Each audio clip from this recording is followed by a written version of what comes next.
Tonight, we are changing up the pace and doing something we haven't done in a very long time. All of the stories in tonight's video are allegedly true, mostly detailing creepers, stalkers, and robbers. I would like to say thank you to the individuals that have allowed me to share their stories. If you guys enjoy this format and would like to see more of it in the future, be sure to drop a like. I plan to make this summer as creepy as possible for you guys, so if you haven't already, consider pressing the bell notification to keep up with the content. Remember, you can send in your own story to my subreddit, r/slumberreads, or my email you can find in the description if you'd like to have a story featured on the channel. Enjoy the video, and as always, I hope you all have a great night.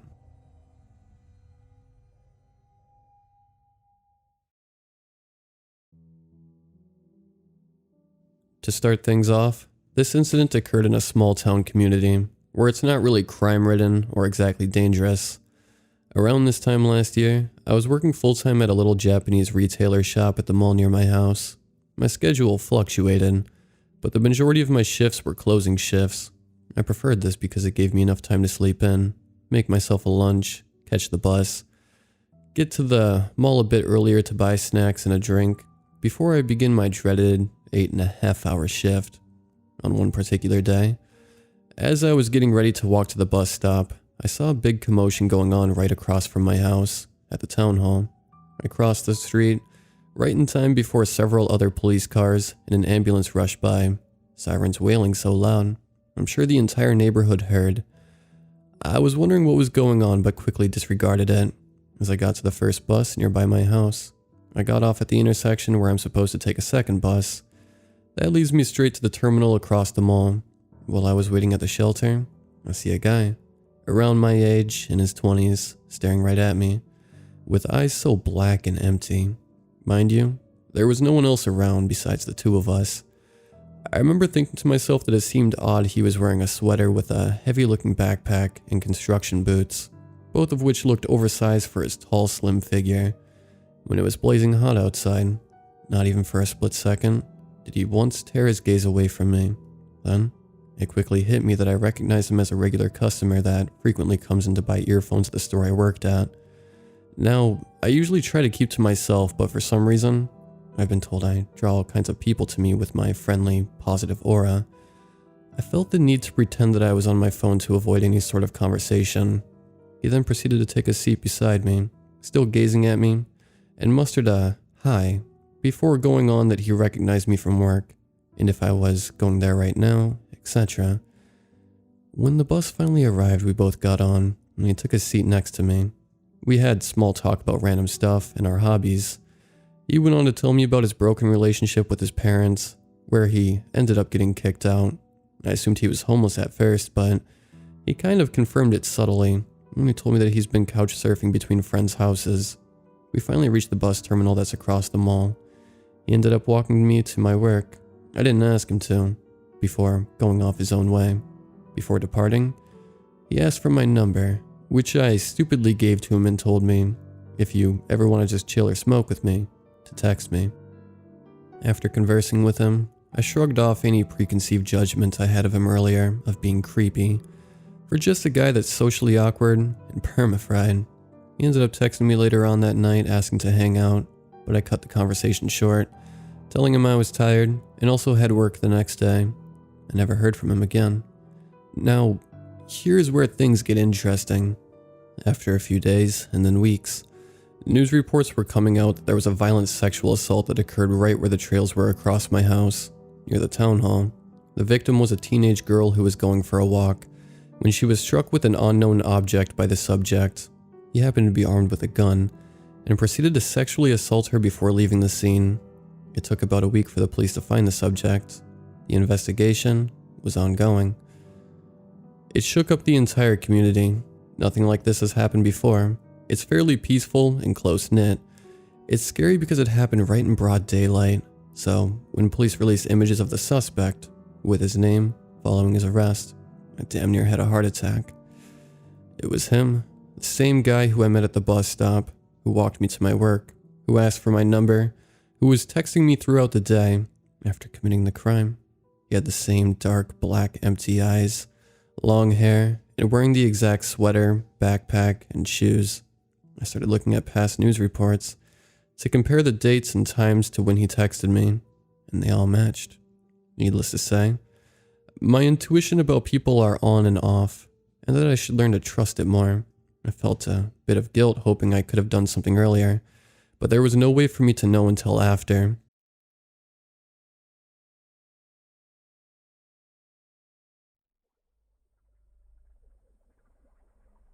I started waiting tables when I was 18 to supplement my hourly income at a popular fast food chain, and soon enough I became well acquainted with an old man named Tim. He's probably in his early to mid 60s and very obese. He would regularly come into the little diner that I worked at, and was a regular prior to my employment there. The other younger females who worked in the restaurant didn't like to wait on him because he was kinda weird, and had a creepy, overly excited / animated type of vibe. But I didn't mind because it was a guaranteed $5 to $10 every day. I was good at talking to people, good at putting up with bullshit, and used the adjective unfuckwithable to describe myself. So I happily entertained him in a family-friendly environment. The first thing he would do was make cartoons on the computer and excitedly give them to me or the other servers. The other servers were uncomfortable with it, even though at this point it was very innocent. It was generic clip art, and maybe had everyone's names written by each character. Still, some servers were uncomfortable enough that management had asked him to stop bringing them in. He asked if I liked them, almost in an unexplainable childlike way, seeking approval. So I told him they were cute and fun because they were harmless enough, and I could tell that making them and gifting them made him happy. I figured it was his pastime during the later part of his life. He was unmarried, had no kids, and his daily hobby was visiting different women at different restaurants. Some of them older, some of them younger like I was. He would regularly talk about the lives of the other waitresses he would visit, and though I hadn't met any of them, I genuinely felt like I knew them. I just figured the guy was lonely, and there's nothing wrong with that. He would call me Sunshine, and try to offer advice where it wasn't warranted or solicited. I wasn't afraid to, respectfully, yet aggressively, put him in his place. I remember one specific occasion that he tried to criticize my relationship with my boyfriend, and it was like what you'd think a super conservative grandparent might think, expressed to me if he was my father, and providing me life-changing insight to put me on the right path. Though I wasn't on a wrong path. I was a full-time student, full-time employee, fully supported myself, and had a good attitude and outlook on life. Hence the adjective unfuckwithable. Anyway, I put him in his place so hard and so fast that he turned sheepish and childlike, like he transitioned from trying to be a father to acting like a child who needed my approval. The next time he visited, he had a hand-carved woodworking that he had made with my boyfriend's initials on them as an apology.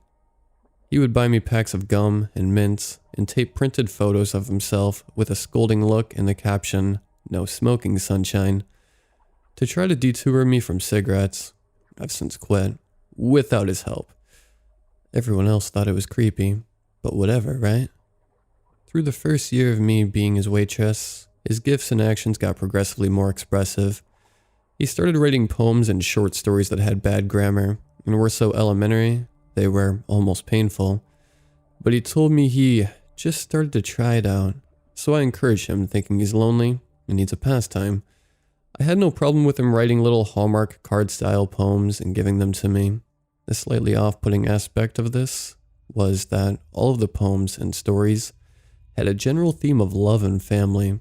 Also, I think it was around this time that he started looking at my Facebook page regularly. We weren't friends, and I told him I was never going to accept a friend request, so don't ever send one. Harsh, but boundaries, right? He would occasionally Photoshop pictures of me from my Facebook page, and maybe put my face on a cartoon body or something like that. He also kind of started to obsess over the fact that I was a twin, and he became very interested in me and all of my sisters. He would write stories about the twins, or the sisters, or make comic book style artwork about the twin superheroes. He even found a photo of my twin on Facebook somewhere, and started using her face photoshopped on things too.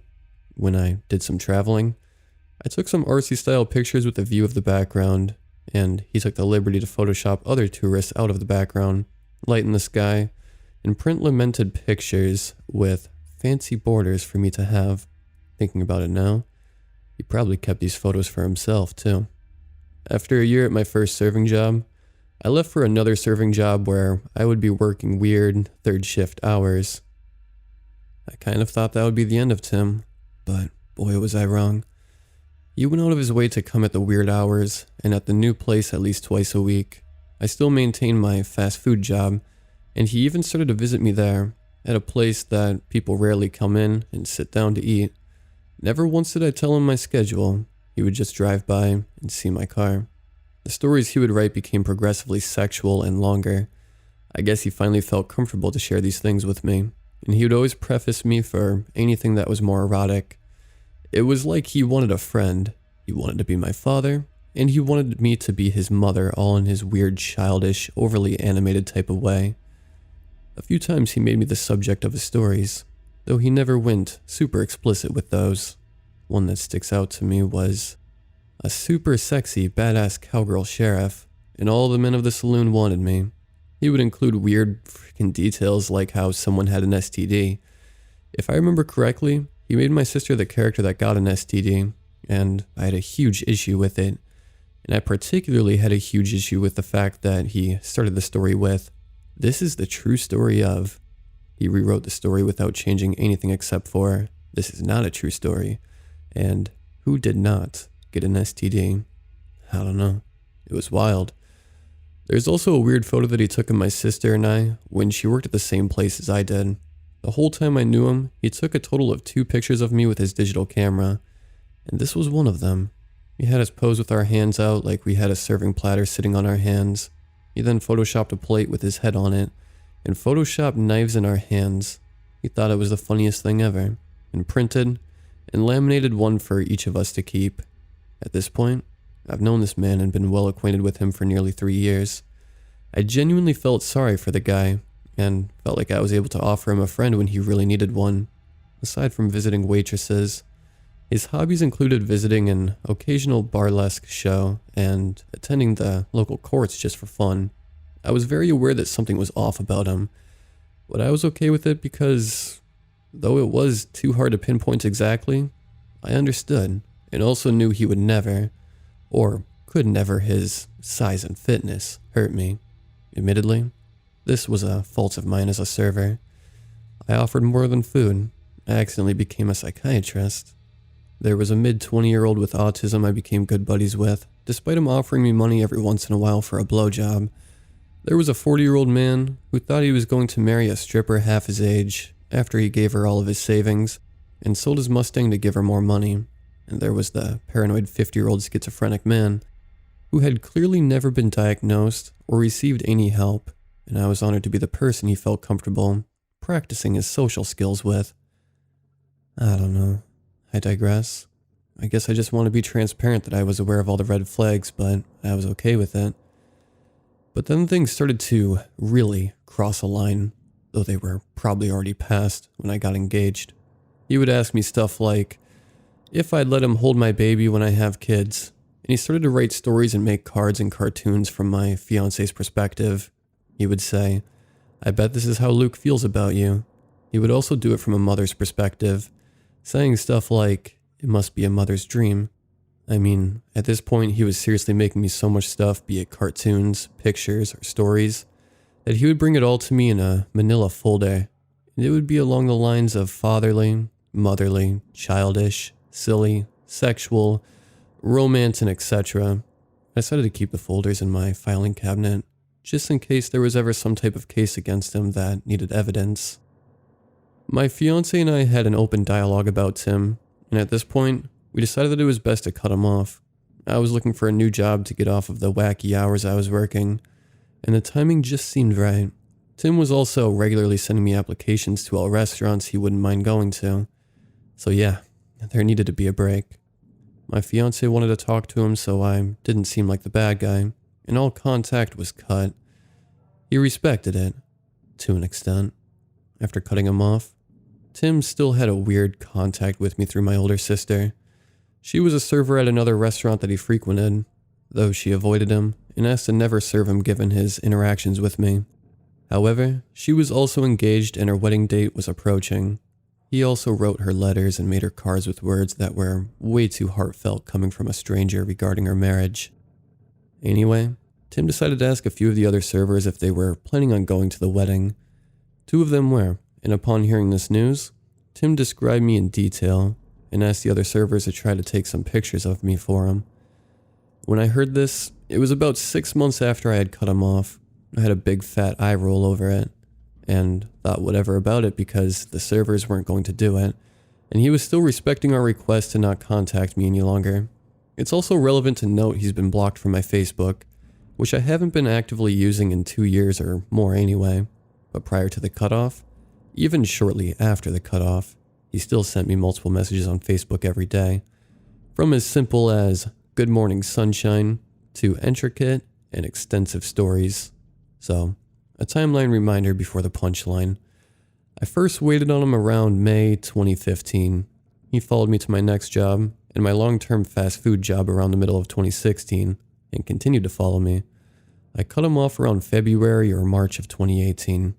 When I was cleaning up my filing cabinet in December of 2019, I stupidly decided that I can throw all the weird, creepy, unsolicited artwork away.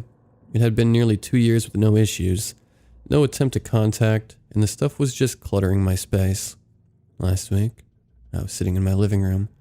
A recognizable vehicle is parked outside of my driveway on the wrong side of the road. The man has his car window down, and I see a flash. I quickly grab my glasses to try to discern what the fuck is going on. I see his childish, overly animated smile, and I recognize his hair and facial hair, and realize the shirt he is wearing is the exact type of shirt Tim wears. I realize I recognize the vehicle because it's the same vehicle that would pull up to my place of employment 3 to 5 times a week for almost 3 years. Flash.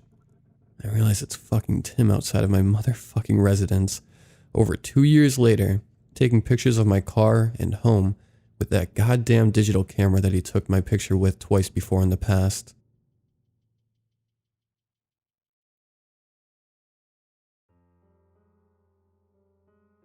I've been reading a lot of posts from here, and I'm remembering some weird stuff that happened to me and my family. I've already posted one story here, and it helped me to deal and realize that things are not as safe as I think. Sorry about my English, by the way. I'm Brazilian. This happened last year when I, a female, 24 years old, was visiting my mom. My neighborhood is known for being safe, or at least, that's what my family thought. We've got problems with neighbors on both sides of our house. We live in a small town that has been growing due to the university that was built in here. My mom lives across the street from the uni, cause she teaches there. Our house has 2 floors and my room is on the 2nd floor. The window is right on the front of our house, so you can see the street from it. Every night around midnight, when I was going to sleep, I heard my dogs barking and growling. Whenever I went to the window to see why they are barking, I couldn't see a thing. There are a lot of trees and bushes in front of my house, so maybe what was making them bark was hiding there. This went for at least a week, and it was always at midnight. This night, I was having trouble sleeping, so I was video chatting with my boyfriend. At midnight, my dogs were barking like crazy. I was sitting right in front of my window and couldn't see anything unusual, but I felt a weird vibe, like I was about to discover what was hiding on my front yard and scaring my dogs. I turned off the lights and stayed still, watching the streets in a placement that who was outside couldn't see me. My boyfriend was still chatting with me, saying that maybe it was a fox or a raccoon, because there's a lot of wildlife around where my mom lives, but I knew it wasn't an animal. I stayed there for a long time. My boyfriend went to sleep, and I kept looking at the window. It was about 1:30 when I saw something moving from the bushes. It was a man wearing all black, crouched right behind the bushes. My body froze, and I didn't call my mom to see it. I've already told her about my dogs going crazy in our front yard at the same time every night, but like my boyfriend, she said maybe it was an animal. So I was there looking at him, and he couldn't see me. He started moving but still was bent over so no one could see him. But as I was on the 2nd floor, I could see him just fine. He crawled with his back right next to our fence until he reached the neighbor's gate. Right inside that gate was a car parked. What happened next was really fast. He lit up a Molotov cocktail and tossed it in the car. That car went up in flames like crazy, and I finally called my mom to see what was happening. He ran away like a feral cat, so fast down the street. My mom was calling the police, and then the firemen. But as they got here, the man was long gone. The next day, my mom got a call from the police officer that came the night before, telling her that they arrested the man that did it. He was trying to convince his ex-wife, who was our neighbor, to get back with him. He said he would make things worse if she didn't get back with him. After that, she moved out in a week. We never really talked to her, so I don't know any more details. I'm happy he got arrested. I'm sad I only managed to do something after he set her car on fire.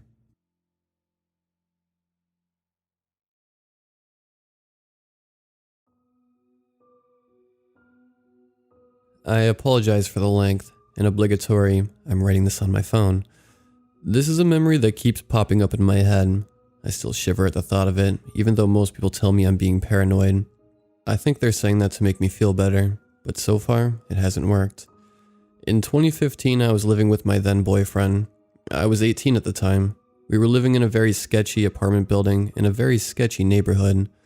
When I say sketchy, I mean crack house type of sketchy. You'd find anything from alcoholics, severely mentally ill people to drug dealers and heroin addicts living in these apartments. And the police were called to the property once or twice every 2 weeks. We even drove by sometimes to check for safety reasons. There was an incident once during the night. One of the neighbors knocked on the door, and my boyfriend went to open up while I was asleep. One of the neighbors, a drug addict who happened to be severely schizophrenic, was at the door, and he barged into the apartment and threatened my boyfriend with a knife. Luckily, my boyfriend managed to calm him down and got him out of the apartment. For reasons like this, we bought a live security camera that we installed on our door that also connected to our TV, so that we could easily check who was at the door. Everything was fine for a couple of weeks, until this one night. My boyfriend's best friend was sleeping over this weekend, and I thank God for that. We were all sleeping. I guess it was around 3 or 4 a.m. at the time, when I woke up to someone ringing the doorbell. The camera was connected to the TV, but there was also a small screen attached to the door that I could activate to see who was outside. Since everyone was sleeping in the living room, I walked into the hallway to check the small screen instead of turning the TV on. When I pressed the button, I saw 2 guys wearing hoodies looking at the camera. I paused for a second because I didn't fully understand what was going on. Not until they looked at each other, nodded, then one of the guys reached his hand towards the camera and ripped it out, making the screen go black. I stood there for about 5 seconds before I realized what happened. I ran back to the living room and shook my boyfriend awake, almost yelling, well, also whispering, "Quick, get up, someone just stole your camera." He darted up and ran outside. Didn't even bother to put on a shirt or shoes. All the noise woke his buddy up, naturally. According to him later on, he saw a guy running away into a wooded area, so he chased after him. What he didn't know at the time was that I saw 2 guys and not just one. Well, I think the guy who ran away was just the distraction, because about a minute after he ran out, I heard someone entering the hallway. I froze in absolute terror. Buddy noticed that and sprinted to the door separating the hallway and living room. The conversation went something along the lines of, "Intruder. Oh, is boyfriend's name here? Buddy. No, he's not. Oh, could I maybe just come inside and sit down for a minute? I don't think that would be appropriate since he isn't here for the moment. Oh, but I could just come inside and wait for him until he gets back. That's a no. You're gonna have to leave. Please, just for a minute. No, please leave." He left. Buddy came in with a shocked but also frightened expression on his face. Both of us were in awe about what just happened. My boyfriend came back about 5 minutes later and told us about the unsuccessful chase. Both me and Buddy were terrified as he started telling us what happened while he was outside. Boyfriend said he only saw one guy outside. When I had the time to process the situation, my theories were: A, they stole the camera as a distraction so my boyfriend would chase him, while guy 2 raided the apartment while he was out. B, they knew I was there, but not that Buddy was. They stole the camera to lure him out, so the other one could walk in and either rob the place, assault me, or both. Both of these options are likely. The first one more than the other. The reason I also suspect the second theory is because most of the neighbors knew that I lived there with him. Many of them had seen me leaving and entering the apartment, and many of them occasionally said hi to me in passing, so most of the neighbors knew about me as well. I'm also incredibly small, 5 foot tall even, so I'd be an awfully easy target. Luckily, we'll never know what would have happened that night. I don't know what could have happened if he wasn't there that night, but I know for a fact that something would have happened to me. If I wasn't a target to begin with, I definitely would have become one if the guy walked in and saw me alone. I think whatever guardian angel that placed Buddy there that specific night. Every time I have told this story to friends, they've told me I am being paranoid and that I probably wouldn't have gotten hurt. But I don't believe that. Nobody planned such a break-in without malicious intent to begin with, so I don't doubt for a second that I wouldn't have been caught in the middle of it if I were alone. So to whoever those hooded guys were that stole our camera and entered the apartment, I hope we never meet again.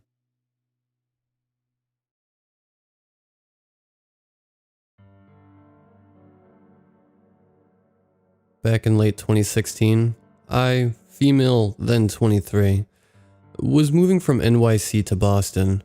2 college friends, also female, agreed to live with me and we started looking for an apartment. We were fond of one place in particular, out in the suburbs next to a forest park. I got to talking with a landlord, an older man probably in his 70s, and mentioned that I repair antique dolls. He excitedly said he had a doll his mother's uncle had brought her back from Germany in World War I, and the elastic holding the arms on had worn out. I said I could definitely fix it, and we exchanged contact info. He was firm that my work would have to take place at his house since he was nervous about moving a fragile antique, but at the time, I didn't think anything of it. Now that I'm older and wiser, I know doll doctor house calls are not the norm. Ultimately, we went with another place closer to the city proper, but I didn't want to lose a prospective doll repair client. I called him a week or so after we got settled, and once again, he seemed delighted to get his family heirloom fixed. Nothing seemed odd until I asked for his address to work out how to get there. Don't worry about it, he said. I'll pick you up. What's your new address? My eagerness cooled a little. I tried to put him off by saying that I didn't want to bring him out of his way, and I could get myself there no problem, but he kept insisting. Never even told me what town he lived in, just repeated over and over that it was fine, he'd pick me up, it would be no trouble at all. Eager for the business, and a bit embarrassed about my paranoia, I caved. I told him my address and we arranged a date and time for him to pick me up. Over the next few days, literally everyone in my life told me to call and cancel. My housemates asked if I'd lost my mind. My mom and sister both told me I was driving them mad with worry. To be honest, I think I was looking for an excuse to call the whole thing off. It just didn't feel right. I called the evening before the appointed day and left a message saying that something had come up. I added that if he was free the following Monday, my housemate could drive me over so he wouldn't be inconvenienced. Which was true. She'd offered in a last-ditch effort to make me see sense. The next day, the time we'd picked rolled around. I was sitting in the living room, working on a sewing project when a car pulled up in front of the house. I looked down, and my heart jumped when I recognized the old man sitting in the driver's seat. He didn't look up, didn't appear to see me, just sat there for what felt like a century until, finally, he started the car and drove off. I never saw him again. He never contacted me about getting his mother's precious doll repaired. And maybe I was overreacting to an innocent old guy with poor social skills who forgot to call back. But I had a bad feeling about the situation, and ultimately, think I did the right thing. The part that creeps me out the most is, I almost had this man for my landlord. It could have been fine, or it could have been much, much worse.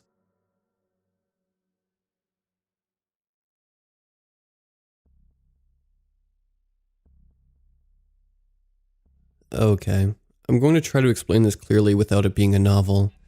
In my early 20s, I waitressed and bartended at a hotel restaurant. Construction workers in town for work often stayed at the hotel and would come eat and drink at the restaurant. I met a really tall, cute guy. Not the creep, but ultimately a prick. And whenever he was in town, he would hang out and whatever. He lived 2 states over, but was in my area a lot. So one time he was working a job and staying in a town the state over, and I drove to meet him. When I got to his hotel, and we went to the hotel bar and had a few drinks with some other construction guys that happened to be there. Not his company. Then went back to the room. Later we decided to order food from the bar. The prick was in the shower when the bar called, so I went and picked up our food. When I got down there, the guys we were drinking with earlier were still there, and pretty sauced by this time. The bartender was busy for a while, so I sat and played the digital slots. One of the construction guys, the creep, came over and immediately started hitting on me and trying to touch me and put his arm around me and crap, despite knowing full well I was there with someone else. He kept telling me his room number over and over. I had to directly, loudly, tell him to get away from me, and he finally did once others started noticing. In my flustered rage, I grabbed my food from the bartender and went back to the room and told the prick all about it. He rolled his eyes but kind of shrugged it off. I was really put off by it and felt really vulnerable. That's when I realized my phone was gone. Fuck. I left it at the bar on the slot machine. Prick and I went to the bar to look for it. The guys were gone, but the bartender told me the creep took my phone and assured me he was going to return it to me. Great. Then I remembered that he had told me his room number. I told the prick this, and he of course passively accused me of asking for it. I didn't care, and marched him to Creep's room.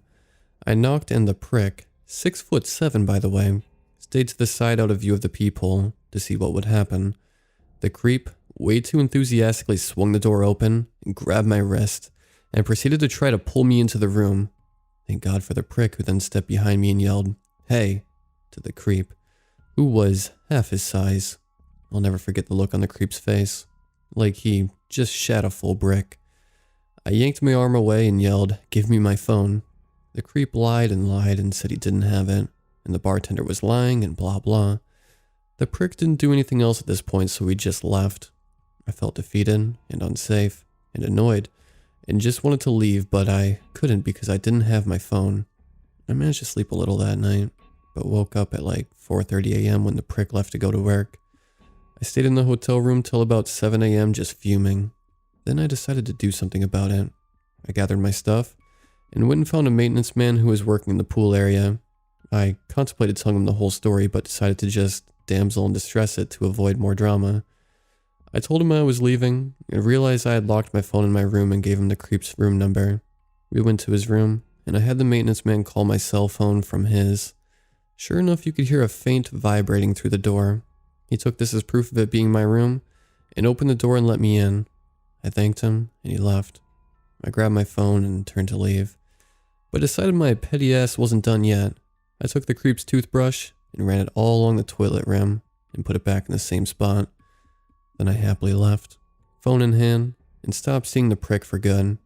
I still smile knowing that the creep had to notice that my phone was gone, but probably had no idea how I got it back, or that he was brushing his teeth with toilet water.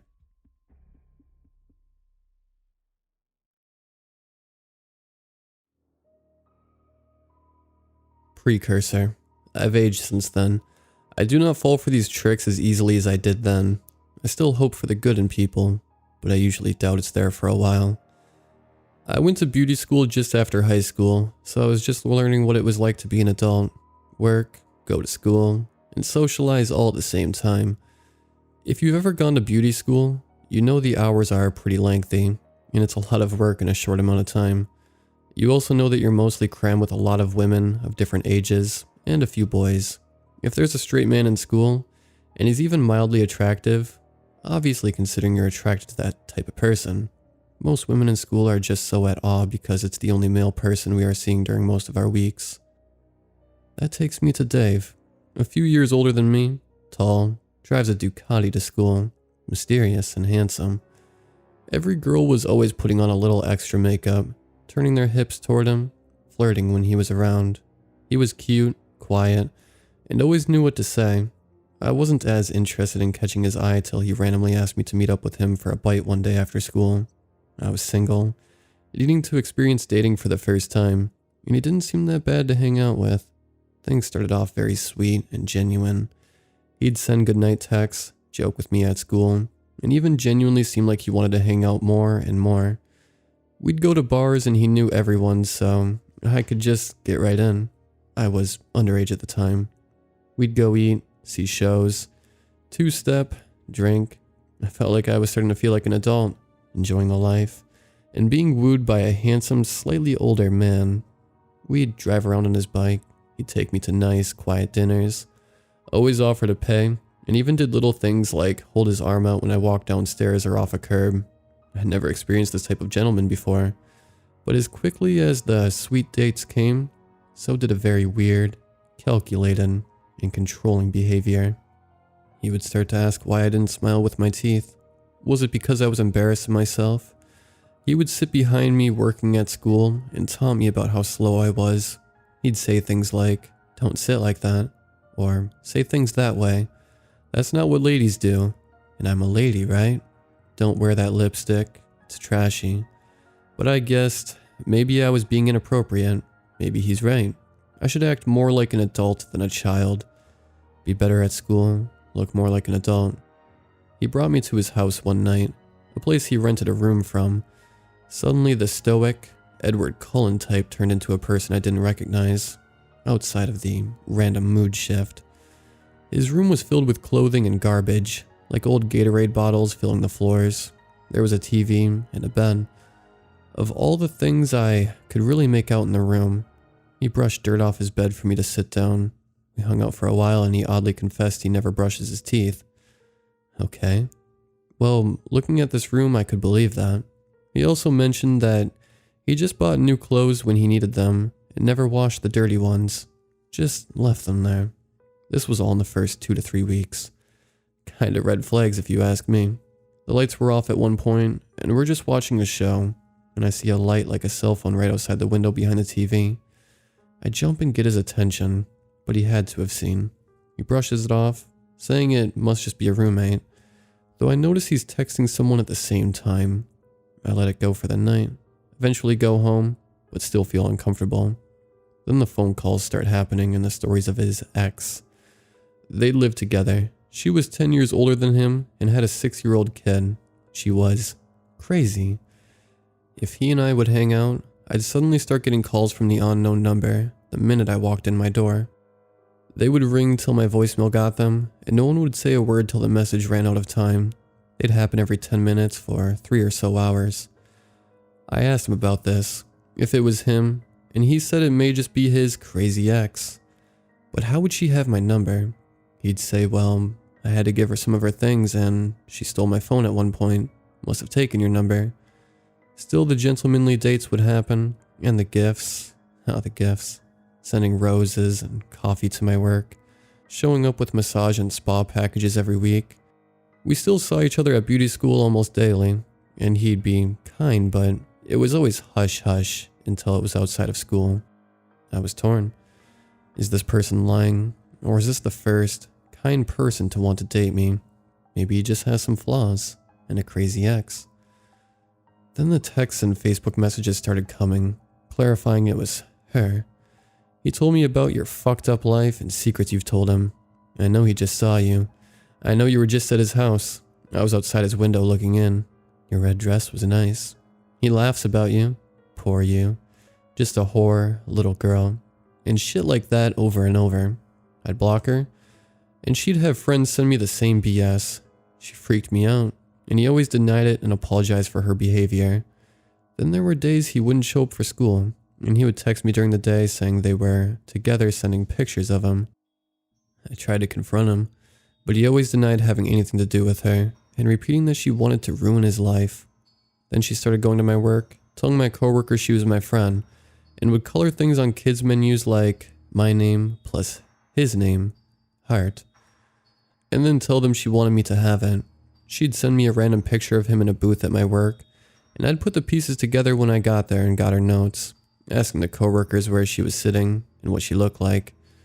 It was gross and embarrassing, let alone scary. My car was broken into at school, and nothing was taken from it but a bill that had my address on it.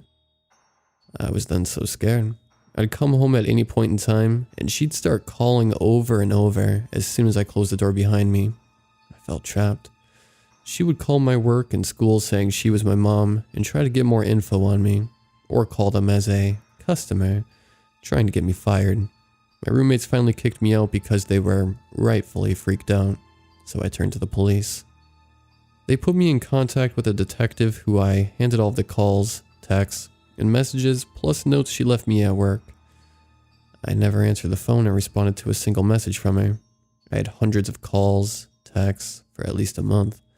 They came in every day from the same number. I never blocked that number after the first few were blocked, so I could keep a log on all of the attempts. Plus, I kept a journal of every incident leading up to me coming to the police, just in case.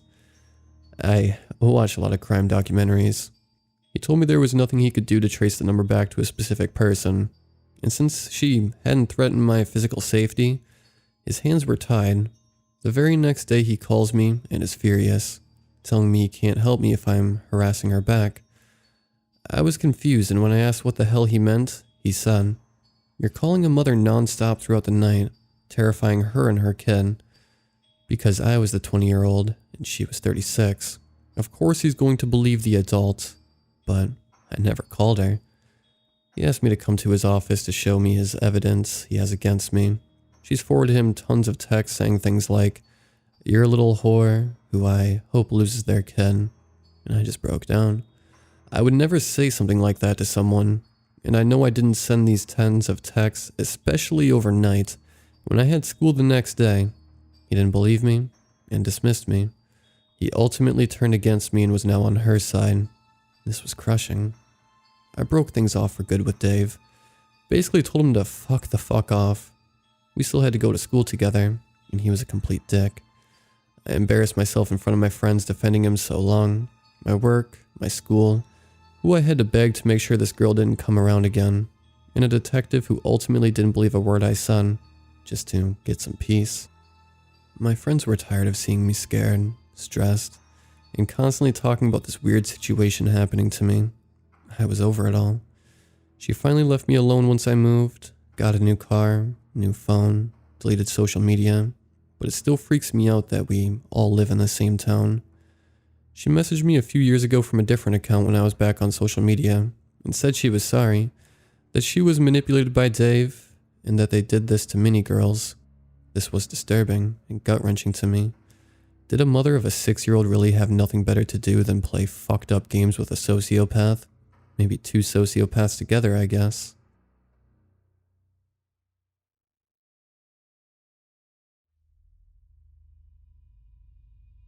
I work at a convenience store. I've had some creepy customers come in before, but this one was a little more disturbing. If it weren't for what had been said and done, I don't think this would have been that bad. I normally work third shift, which is 4 p.m. to around 12 a.m., and I'm by myself for the last 4 hours of my shift. This man had come in earlier that day and was acting odd, jittery, chewing at his lip constantly, fumbling with his debit card, to the point I did everything for him except putting the pin in. Fast forward to around 10:30 p.m. I'm sweeping the floors as I'm supposed to do every night when the man entered. He approached my register, and I asked him what he needed. "Hey, can I have one of those lighters?" I pick one up and go to scan it, but he tells me that he doesn't have any money. I tell him he can't have it, and he glares at me before leaving. A man was in line behind him, and the entire time I was scanning his things, the lighter guy was staring at me through the window right next to my register.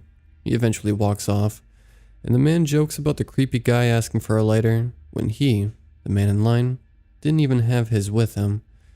He tells me to be safe, then walks out to the gas pumps. I start sweeping again, but then I turn around to move a small crate out of my way. The creepy guy is staring at me again, just watching me work. I quickly make my way to the back room to make my mop water so I could get away from him for a second. He stayed there for a solid 5 minutes before stalking off again. I grabbed a random receipt, as a cover, and basically bolted to the man at the gas pumps. I got close, and asked if he was in a hurry to go anywhere. I told him that the creepy lighter guy was still hanging around, and that it was really freaking me out. He promised me that he didn't plan on actually leaving after getting gas. At this point, I thought it wouldn't take up too much of his time, since we both thought the man was already wandering away from the store. Unfortunately, He went back toward the store a few seconds later. Soon, an older woman comes in and I warn her about the creepy guy. She asks what I was talking about, and I subtly nod in his direction. Mind you, still hanging around my window. She looks a little disturbed, leaning in and whispering, "What does he want?" I explained that he wanted a lighter, but didn't have money, so I didn't give him one. I told her to be careful, and she quickly told me to worry more about myself, since I was at the store alone. She left, and I saw the creepy guy approach the window again. Thankfully, he didn't look in, just hung around it like he was waiting for someone. After a while, a daughter of a family friend comes in with her girlfriend, and we quietly make small talk, like the last woman. I warned them that later guy was still roaming around, and he could be dangerous. Before they get to tell me anything, a woman who was talking with the guy from the gas pumps spotted them while scanning family friend's items, hurried in, and told me to call the cops. Obviously not familiar with the area I worked in, and hearing 3 different people telling me what numbers to call, I was shaking and near tears. Family friend said she would call while I calmed down. Another girl had run out at this point, and I don't blame her. Family friend's girlfriend told me that later guy had threatened to throw rocks through the window and hurt and rob me. After about 3 minutes of pacing and trying not to cry, I saw my mom's truck pull in. I bolted to her, telling her what was going on. She calmed me down and walked me back to the entrance. As this happened, creepy guy had climbed the hill and crossed the street to Bojangles and sat near the front door. Cops arrived. The man from the pumps gave a statement. I gave mine. And finally, family friend gave hers, which included the threats. From what was said, he was about to break into my car. The man that stayed with me stopped him, and that didn't stop the creep from roaming still. After we talked to the cops, they sped to Bojangles and confronted the lighter guy. After arguing, a quick pat down, and more arguing, the man was put in the back of the cop car.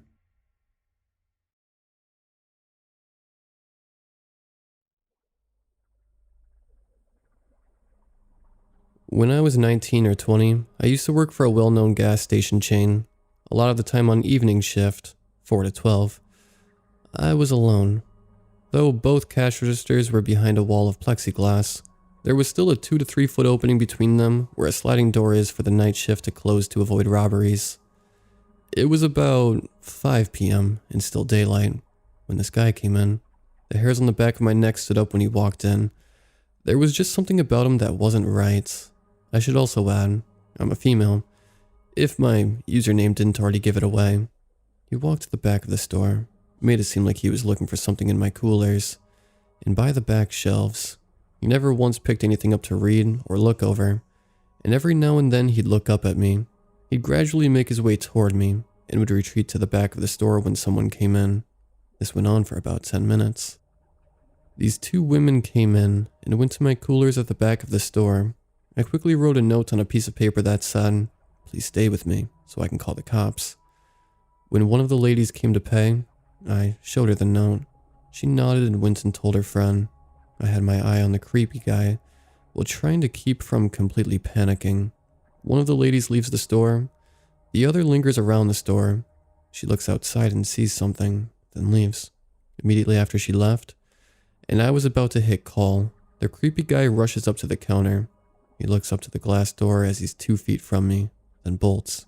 I look outside, and the 2 ladies are talking to the cop that had just pulled up, as the creep was running up to my counter to get gas. The creepy guy must have seen the cop and decided it wasn't worth it. The cop looks over the guy as he takes off, then comes inside to talk to me. I explained to him his behavior, and how my finger was on the call button as soon as he pulled up to get gas. The 2 ladies came back in to make sure I was alright, then left. The cop leaves, then comes back about 30 minutes later, saying they picked the guy up. He explained the guy was high on meth, and was looking for someone to rob to fuel his habit more. He was also in possession of a hunting knife, and the cop figured he would have seriously harmed me to get what he wanted. To this day, I thank my lucky stars the cop pulled up when he did.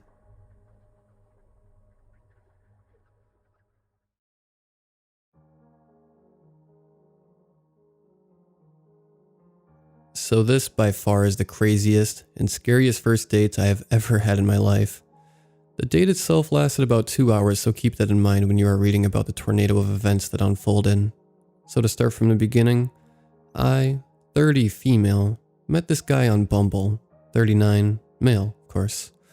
Well, I was renting a room at a sober house in Colorado Springs to get everything squared away to officially move out here. Nursing license transferred, job, apartment. After I officially moved out and got settled in, we talked on the phone a few times and decided to meet in person. It was about 4 in the afternoon, and we planned to have dinner and maybe go on a scenic drive. He had asked me to pick him up from his work, and we could go from there. Didn't think much of it at the time, so I went to his work and picked him up, figuring I would drop him back off so he could take his car and go home. When I picked him up, the first thing he told me to do when we got in my car is stop at the liquor store. He wanted to grab something for later. After he told me to stop at the liquor store, I felt kind of awkward because he knew that I was in recovery. At this point in my recovery, I feel okay with being around alcohol. He came out of the liquor store with 2 shooters of Patron and a bottle of vodka. Not even minutes after leaving the liquor store, and me heading to the place where we were going to get food, he is slamming the shots of Patron in my car. I started noticing with his behavior that he was very manic, and kind of jumping from subject to subject, and then would randomly ask me if I was upset, if he had done something to make me mad. I have all bad vibes, and can tell something is very off with him. During our drive to get the food, he's telling me how when he was little, he threw a rock purposely at a bunny and killed it, and also within the last 5 years was at a bonfire with his friends, and shot a cat that was in a field. At this point, I'm totally weirded out, and already trying to figure out how I am going to end this date. This was brought up very casually, like it was no big deal. Also, he knows that I have 3 cats. We get to the taco place, and he proceeds to ask the staff if they have no-carb tacos.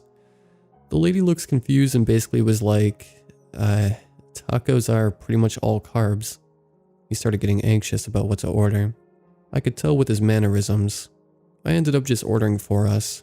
He proceeded to then get a beer to go, along with a shot of Patron. Got it to go because of the whole pandemic situation. So we get into my car and now I have a bottle of vodka, 2 empty shot bottles of Patron, which he just tossed in the side of the door, as well as a to-go beer and another shot of Patron. He continues to drink and would randomly shout, "Look at us, we are in Colorado eating great tacos. I'm drinking, you're driving, it's beautiful out here." So at this point, I'm desperately wanting to end the date and said I had to go meet a friend. He seemed a little upset by this and also confused as to why I would have plans with anybody else on the day of our date. So we get back to the dealership he works at and said it was fine to just drop him off, but then quickly changed his mind, and he wanted me to bring him into the dealership while people were still working and eat the tacos. He said, "Let's go in. It's a beautiful place. I can drink comfortably. We can eat the tacos." I declined, and we ate them in the car quick. When the plan was for us to go separate ways, he then asks if I can bring him home. I said okay. Anything to get him out of my presence at this point. He also lives close by my apartment. Before we head to his place, he said he had to grab some stuff out of his car. So he gets back in my car, and I hear him put something in the side of the door. I look over and see the handle of a gun. My stomach immediately drops. I was like, "Is that a fucking gun?" He laughed and said, "Yeah, I can't just leave it in my car. I love guns." I told him I was super uncomfortable and he just laughed like, "How would you be uncomfortable?" Basically just said, "Because I don't know you at all, barely. This is our first time meeting, and now you have a gun in my car." Thinking back, I should have told him to get out of my car, but I had never been in this kind of situation before, and the fact that there was now a loaded gun in my car, and he was drunk, I did not know what to do, so just proceeded to leave the dealership and bring him home. So on the way to his apartment, he then asked me if he can see my phone. Thinking in my head like, okay, no way, you're drunk. You have a gun in my car, and you want my cell phone in your possession? I asked why, and he kind of stuttered and said he just wanted to look up a song. I said I would type it in, and he insisted that he type it in. I then just barely blurted out, "No, you have a gun in my car, and now you want my cell phone. Not happening."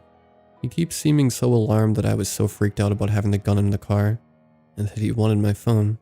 After typing in the song he wanted, I continued to humor him and make future plans and talk about how great of a time I had. This was the only tactic I could think of to keep him in a positive mood and think that things were going great. All I could think of was the loaded gun next to him. So finally, after what felt like hours, we get to his apartment.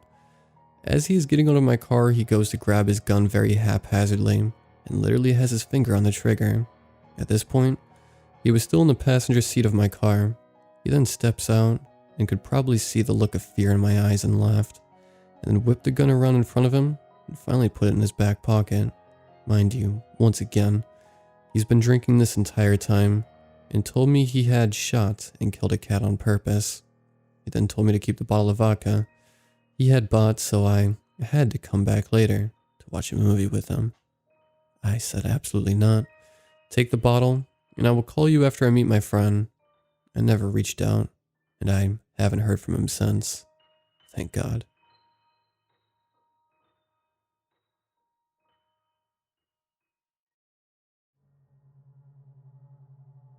So this happened my senior year of college, over a year ago. I lived in a college neighborhood, surrounded by other kids that went to my school, with the exception of a family or two. We knew our neighbors well, and everyone was fairly civil with one another. We did keep in mind, though, that this was a college area, and some sketchy things could happen.